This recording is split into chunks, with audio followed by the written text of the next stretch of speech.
یا رسول اللہ وسلم علیکہ قسمت میں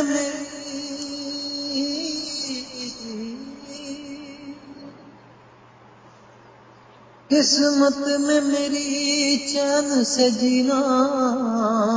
لکھ دے۔ بسم اللہ الرحمن الرحیم۔ ڈیجیٹل ایجوکیشن نیٹ ورک کے ساتھیوں، السلام علیکم ورحمۃ اللہ وبرکاتہ۔ معزز حاضرین اکرام، آپ کے علم میں ہے کہ ذی الحجہ کا بہت ہی مقدس اور بابرکت مہینہ شروع ہو چکا ہے۔ اس مہینے کی عظمت کا اندازہ آپ اس بات سے لگا سکتے ہیں کہ اللہ تبارک و تعالی نے اس ماہ مبارکہ کی قسم کھائی ہے۔ جس ماہ مبارکہ یا جس چیز کی قسم میرا رب کھا لے، اس کی اہمیت کا اندازہ سامعین اوقات بہت زیادہ بڑھ جاتا ہے۔ قسم کھانا آپ بہتر سمجھتے ہیں کہ جب انسان کسی چیز کو کسی کے سامنے یعنی اس کو بڑھا چڑھا کر یا کسی کو بتانے کے لیے یا دوسرے لفظوں میں عام عرف میں کسی کو اس بات کو منوانے کے لیے قسم کھاتا ہے تاکہ سامنے والا انسان اس پر یقین کر لے۔ اللہ رب العزت نے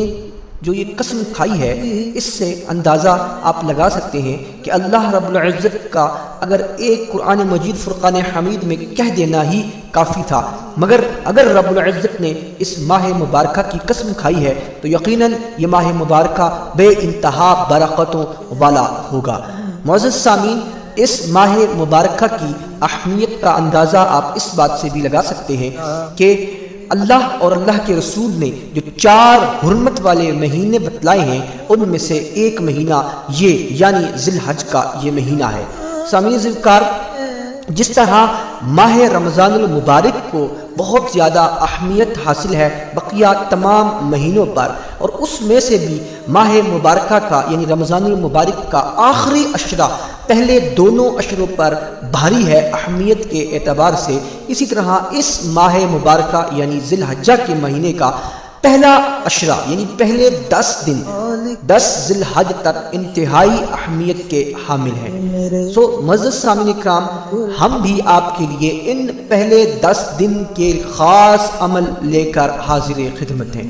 سامعین ذکر، یاد رہے کہ ڈیجیٹل ایجوکیشن نیٹ ورک کوئی بھی وظیفہ ریکارڈ کرتا ہے وہ صرف اور صرف انسانیت کی خدمت کے لیے ہے۔ ہماری کوشش ہوتی ہے کہ ہمارے ہر عمل سے کسی نہ کسی کا بھلا ہو جائے۔ حضور نبی کریم رؤوف الرحیم کا ارشاد گرامی ہے، آپ نے فرمایا کہ ہم میں سے بہتر وہ ہے کہ جس کے کسی عمل سے کسی دوسرے انسان کو فائدہ پہنچے۔ تو عزیزوں کا سامعین ذکر، ہم بھی کوشش یہ کرتے ہیں کہ ہمارے کسی بھی عمل سے، ہمارے اس ریکارڈ شدہ وظائف سے کسی انسان کا، دکھی انسانیت کا بھلا ہو جائے۔ قبل اس کے کہ میں اپنے آج کے وظیفے کی جانب بڑھوں، آپ سے معتبانہ گزارش ہے کہ اگر ہمارے چینل کو آپ نے اب تک سبسکرائب نہیں کیے تو آپ سے گزارش ہے کہ ہمارے چینل کو فی الفور سبسکرائب بھی کر لیجئے اور ساتھ لگے بیل آئیکن کو بھی پریس کر لیجئے۔ اس سے فائدہ یہ ہوگا کہ آپ جیسے ہی بیل بٹن کو پریس کر لیں گے سو ہماری یعنی ڈیجیٹل ایجوکیشن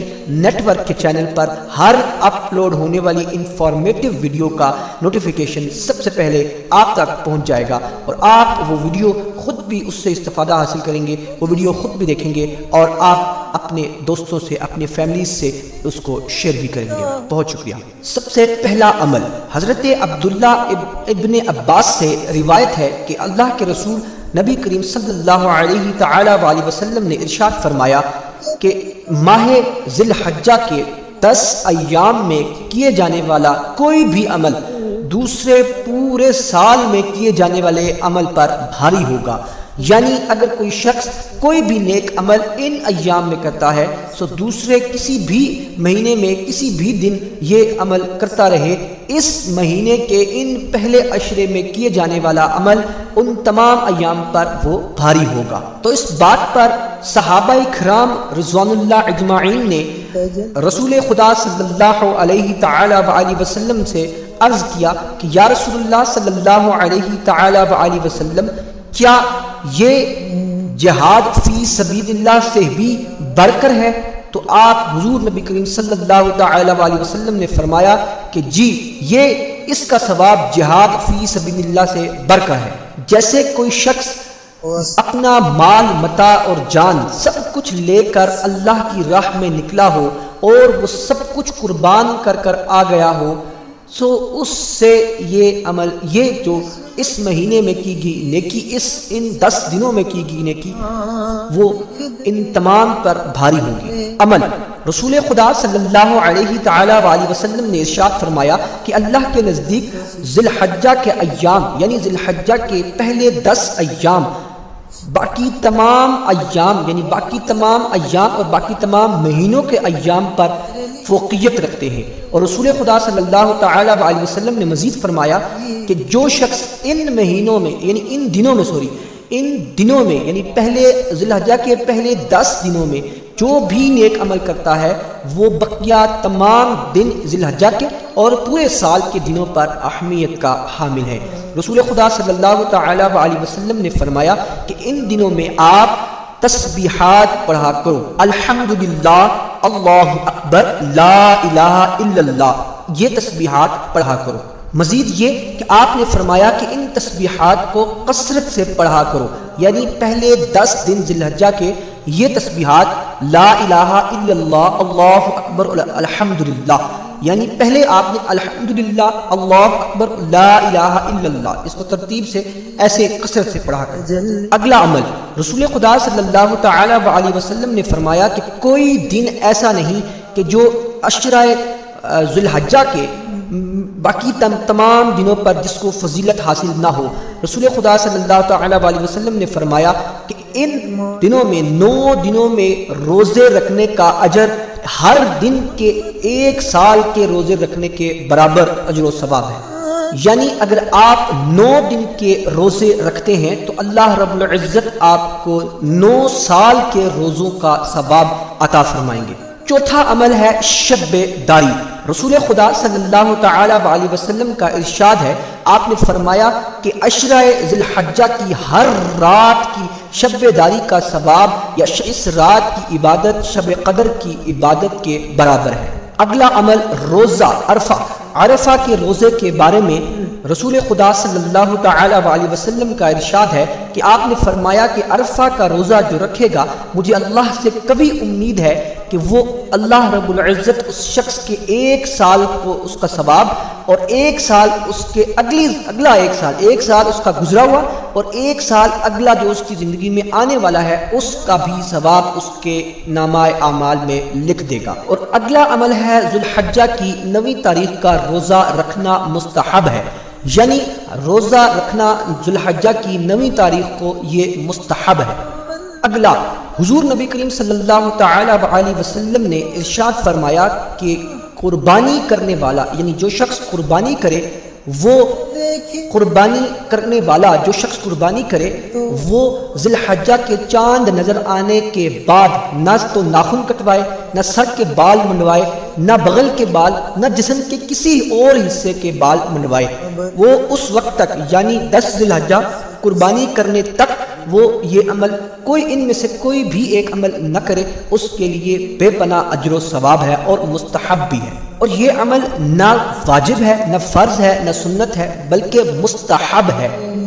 اگر کوئی شخص کسی وجہ سے 40 دن تک بغل کے بال یا جسم کے کسی اور حصے کے بال نہ کٹوا سکا ہو یا ناخن نہ کاٹ سکا ہو، سو اس پر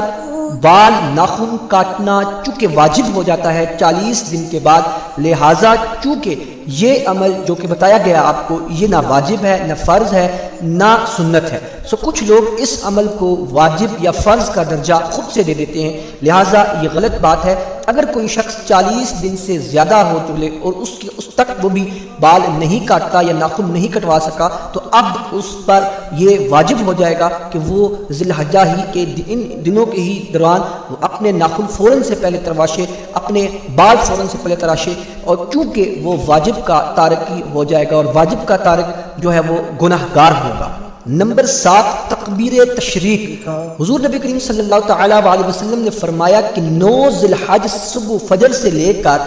13 ذی الحج کی شام عصر کی نماز تک ہر بالغ مرد عورت پر تکبیر تشریق کہنا واجب ہے، مرد تھوڑی اونچی آواز میں اور عورتیں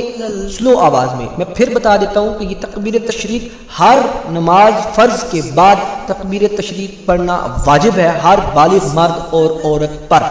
اور یہ تکبیر تشریق میں بتا دیتا ہوں، اللہ اکبر لا الہ الا اللہ واللہ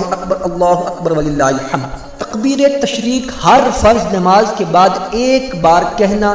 واجب ہے، اور صحیح عمل کے مطابق سنت بھی ایک ہی عمل ہے، اگر 2 مرتبہ کہیں گے تو یہ سنت کے بھی خلاف ہے اور واجب کے بھی خلاف ہے، لہٰذا ایک ہی بار ہر نماز فرض کے بعد کہنا واجب ہے۔ نمبر 8، رسول خدا صلی اللہ تعالی علیہ وسلم نے فرمایا کہ جس شخص نے عید الاضحیٰ اور عید الفطر دونوں کی راتوں کو اپنے دلوں کو زندہ رکھا، عبادت کی، اس کا دل اس دن نہ مرے گا کہ جس دن لوگوں کے دل مردہ ہو چکے ہوں گے۔ نمبر 10، عید الاضحیٰ کی عید کی نماز کو ادا کرنا۔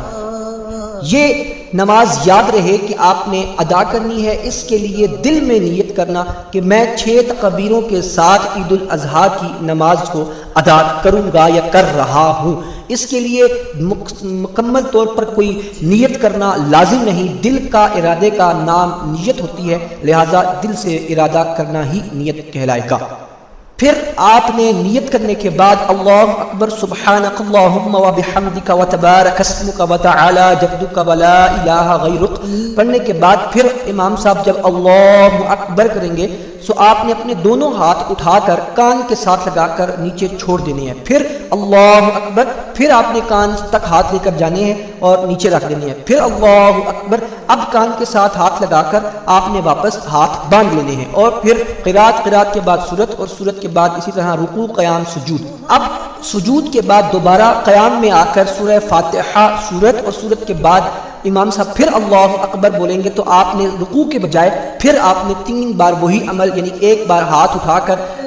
کانوں کے ساتھ لگانا، پھر ہاتھ کو چھوڑ دینا، پھر اللہ اکبر، پھر ہاتھ اوپر لے کے جانا، پھر لگانا اور چھوڑ دینا، تیسری بار پھر لگا کے پھر اب باندھنے نہیں ہے بلکہ اب خالی چھوڑ دینے ہیں۔ چوتھی تکبیر جب امام صاحب کہیں تو آپ نے رکوع میں چلے جانا ہے۔ اور 10واں اور آخری عمل قربانی۔ اللہ کے رسول صلی اللہ تعالی علیہ وسلم نے فرمایا کہ اللہ کے نزدیک جانور کی قربانی سے بڑھ کر بہترین عمل اور کوئی نہیں ہو سکتا، اور قیامت کے دن یہ قربانی کے جانور اپنے سینگ، اپنے کھروں اور اپنے جسم کے ساتھ آئیں گے۔ قربانی کے خون کے گرنے کا ایک خاص مقام ہوتا ہے، اللہ کے نزدیک یہ بہت بڑا مقام ہے، لہٰذا اللہ کے رسول نے فرمایا کہ قربانی خوش دلی کے ساتھ کیا کرو، جتنی خوش دلی کے ساتھ قربانی کرو گے اتنا ہی اجر و ثواب ملے گا۔ ڈیجیٹل ایجوکیشن نیٹ ورک کے ساتھیوں، آج کا وظیفہ یہاں پر ختم ہوتا ہے۔ یہ 10 وہ عمل تھے جو کہ 10 دن کرنے والے تھے، اور آپ لوگ یقیناً اس سے بہت زیادہ فائدہ حاصل کریں گے۔ اگر آپ کو ہماری ویڈیو پسند آئیں اور آپ اس سے استفادہ حاصل کریں تو ہمیں اپنی دعاؤں میں ضرور یاد رکھیے گا، اور میرے بھائی اسرار احمد مرحوم کو اپنی دعاؤں میں ضرور یاد رکھیے گا۔ اللہ تبارک و تعالی اس کی بے حساب بخشش و مغفرت فرمائے۔ زندگی رہی انشاءاللہ تعالی آپ سے اب اگلے کسی وظیفے میں ملاقات ہوگی۔ خبر ہے کریں تجھ سے کس کا گلا میرے مولا، مجھے مدینے بلا میرے مولا۔